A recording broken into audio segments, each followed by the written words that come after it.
हमारी आकाश गंगा में दूसरी दुनियाओं के ऐसे शिप्स हो सकते हैं जिन्होंने इस विशाल कॉस्मिक जगत में यात्रा करने की हिम्मत जुटाई हो। शायद ये एक से दूसरे तारे तक जीवन की खोज में भटकते रहते हो, ताकि जीवन की ऐसी प्रॉपर्टीज को नजदीक से देख सके जिनका अंदाजा उन्हें भी नहीं है। ये वेसल एक ऐसे ही सर्वे मिशन पर है जो इस दुनिया का जायजा लेते हुए ये बताएगा कि क्या इस पर वाकई में जीवन पनप सकता है। भला कौन अंदाजा लगा सकता था कि पियनीज और ईगल्स एक दिन इस सुराख से निकलते नजर आएंगे। 4 अरब साल पहले जब पृथ्वी अपने बिल्कुल शुरुआती दौर में थी तो इसके पास देने के लिए शायद ज्यादा कुछ नहीं था। आज वीनस भी कुछ ऐसा ही दिखता है। बीते दौर में शायद इस पर समुद्र भी हो, जमीन भी और शायद जीवन भी। ये पुराना युग वीनस का सुनहरा दौर था। तब ये रहने योग्य जोन में था। ये किसी भी दुनिया के लिए एक ऐसा दौर है जब इसके तारे से इसके संबंध का मतलब है कि ये ना तो बहुत गर्म है और ना ही बहुत ठंडा। ये किसी दुनिया के वजूद में एक ऐसा समय है जब उसमें जीवन पल और जिंदा रह सकता है।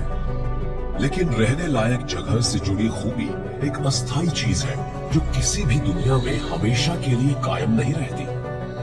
हम अपने तारे के रहने लायक हिस्से में बसते हैं, लेकिन ये हर साल तकरीबन 1 मीटर की दर से बाहर की तरफ खिसक रहा है। पृथ्वी पहले ही अपने रहने योग्य समय का 70% हिस्सा खत्म कर चुकी है। लेकिन फिक्र की बात नहीं, क्योंकि हमारे पास अब भी यहाँ से निकलने की रणनीति बनाने और अमल में लाने के लिए लाखों करोड़ों साल बचे हैं। जब हम पर सूर्य की कृपा खत्म हो जाएगी और पृथ्वी रहने लायक जगह नहीं बचेगी तो हम कहाँ जाएंगे? क्या तब हमारी प्रजाति आकाश गंगा के विशाल सागर में दूर दराज द्वीपों की तरफ सफर कर रही होगी? ब्रह्मांड में होने वाले बदलावों से राहत कहीं भी मुमकिन नहीं। कोई भी ऐसी जगह नहीं है जहाँ पर हम कुछ करोड़ साल से ज्यादा छिप सके। एक दिन ये सब कुछ कुदरत के उस कानून के आगे सिर झुका देगा जिसके तहत जन्म, तबाही और पुनर्जन्म का चक्र चलता रहता है। हमारा ब्रह्मांड नई नई खूबसूरत चीजें बनाता रहता है, उन्हें खत्म करता है और फिर उनके टुकड़ों से फिर नई चीजें बना देता है। कोई भी प्रजाति किसी भी मुमकिन दुनिया में लंबे समय तक सही सलामत रहना चाहती है तो उसे सीखना होगा कि कैसे इंटरप्लैनेटरी और इंटरस्टेलर मास ट्रांजिट को अंजाम दिया जाए। हमें ये कैसे मालूम है? ब्रह्मांड के बारे में हमने जितना थोड़ा बहुत जाना है उस जानकारी से हमें भविष्य की झलक मिली है। मैं उस वक्त की बात नहीं कर रहा जिसमें इंसान की हरकतों की वजह से जलवायु में आए बदलाव से हमारी सिविलाइजेशन के लिए खतरा पैदा हुआ। अगर हम इंसान लाखों, करोड़ों या अरबों साल तक जिंदा रहना चाहते हैं तो हमें आज से ही वायुमंडल में इतनी सारी कार्बन डाइऑक्साइड को झोंकना बंद कर देना होगा। लेकिन मैं मानव जाति को संदेह का लाभ देते हुए लंबे दौर की बात करूंगा। सूर्य की उम्र बढ़ रही है, बाकी हम सब की तरह ही। किसी दिन इसके कोर में मौजूद हाइड्रोजन फ्यूल का भंडार खत्म हो जाएगा। अब से 5 या 6 अरब साल बाद हाइड्रोजन फ्यूजन वाला हिस्सा थर्मोन्यूक्लियर रिएक्शंस का एक फैलता हुआ सेल धीरे धीरे बाहर की तरफ बढ़ेगा जब तक तापमान 1 करोड़ डिग्री से कम नहीं हो जाता। ये पहले एक येलो ड्वार्फ बनेगा और उसके बाद एक रेड जायंट। वीनस और पृथ्वी पर इसका गुरुत्वाकर्षण घटेगा जिससे ये दोनों कुछ समय के लिए एक सुरक्षित दूरी पर चले जाएंगे।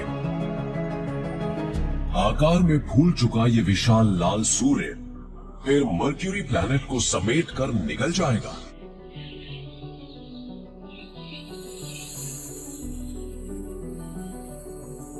रहने लायक इलाका बाहर की ओर बढ़ते हुए और दूर होता जाएगा और ऐसा होने पर सूर्य के फैलने से पैदा हुई जबरदस्त रोशनी और गर्मी जुपिटर सिस्टम तक जा पहुंचेगी। अमोनिया और पानी के इसके बादल बच निकलते हुए वेपर की शक्ल में अंतरिक्ष में गुम हो जाएंगे और पहली बार जुपिटर के ऊपरी वायुमंडल के नीचे छिपी अनजान परतें नजर आने लगेंगी।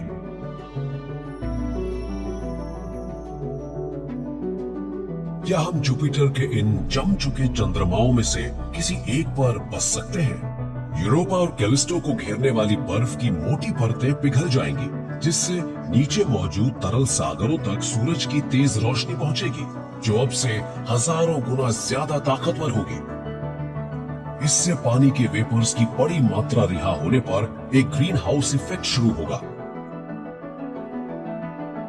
गैनीमीड का पतला वायुमंडल भाप वाला और घना हो जाएगा।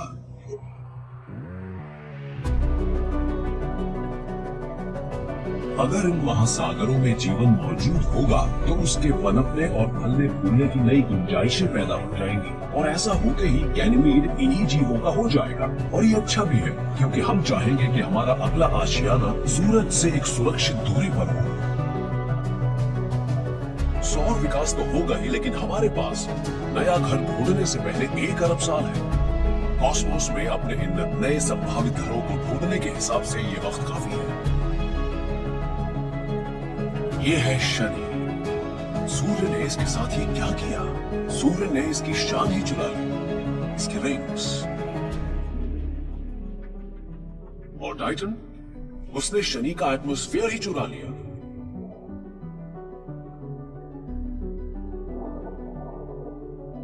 मतलब यहां पर किसी दुनिया के होने की संभावना ही नहीं है।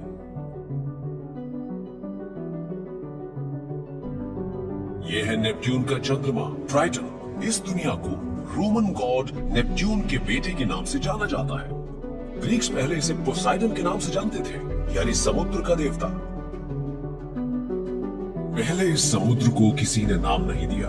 इसका वजूद अभी शुरू हुआ है, जब विशाल लाल सूर्य की गर्मी ने कभी जमे हुए इस चंद्रमा की अमोनिया गैस और बर्फ को पिघला दिया। हमारे दूर दराज वंशज हमसे अलग तरह का जीवन बिताएंगे।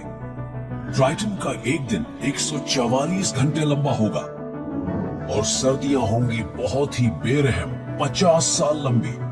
फिर भी अब से कुछ अरब साल बाद का ट्राइटन हमारे लिए एक बढ़िया आशियाना हो सकता है। यहाँ सब कुछ है, एक वायुमंडल, पानी के सागर और केमिकल बिल्डिंग ब्लॉक्स जो जीवन मुमकिन बनाएंगे। यहाँ बेशक सर्दी बहुत ज्यादा है, लेकिन जनवरी में न्यूयॉर्क में पड़ने वाली सर्दी जितनी तीखी नहीं है। इसका मतलब पूरे साल स्कीइंग हो सकेगी। लेकिन एक दिन सूर्य की गर्मी खत्म हो जाएगी और यहाँ भी रह सकने की गुंजाइश बाकी नहीं बचेगी। अपनी सारी गर्मी गंवा देने के बाद सूर्य भी खाली हो जाएगा और अंदर से दिखाई पड़ेगा एक छोटा सफेद ड्वार्फ। अब इस तारे में इतनी ऊर्जा भी नहीं बचेगी कि ये अपनी बाकी बची संतानों को गर्म रख सके, यानी बाहरी सौर मंडल के चंद्रमाओं को।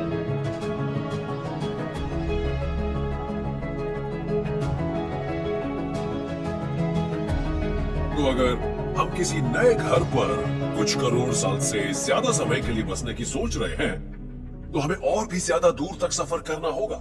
हमें अपना सौर मंडल छोड़कर इंटरस्टेलर स्पेस के बिना तली वाले विशाल समुद्र का सामना करना होगा। शायद आप यही सोच रहे हैं कि हम दूर दराज तारों की तरफ तो नहीं जा रहे। हमने एक बार चंद्रमा की तरफ बढ़ने की कोशिश की थी, लेकिन फिर हम अपनी सुरक्षित पृथ्वी की तरफ लौट आए। हम तारों के किसी सफर के दौरान जिंदा बचे रह सकते हैं, ऐसा हमें क्यों लगता है, जब इनमें से सबसे करीबी हमारे चंद्रमा से 10 करोड़ गुना ज्यादा दूर है? क्या वो अनजान वातावरण हमारे छोटे छोटे स्पेसशिप्स को खत्म नहीं कर देगा? शायद हम कामयाब हो सकते हैं, पर क्यों? क्योंकि हम पहले भी ऐसा कर चुके हैं।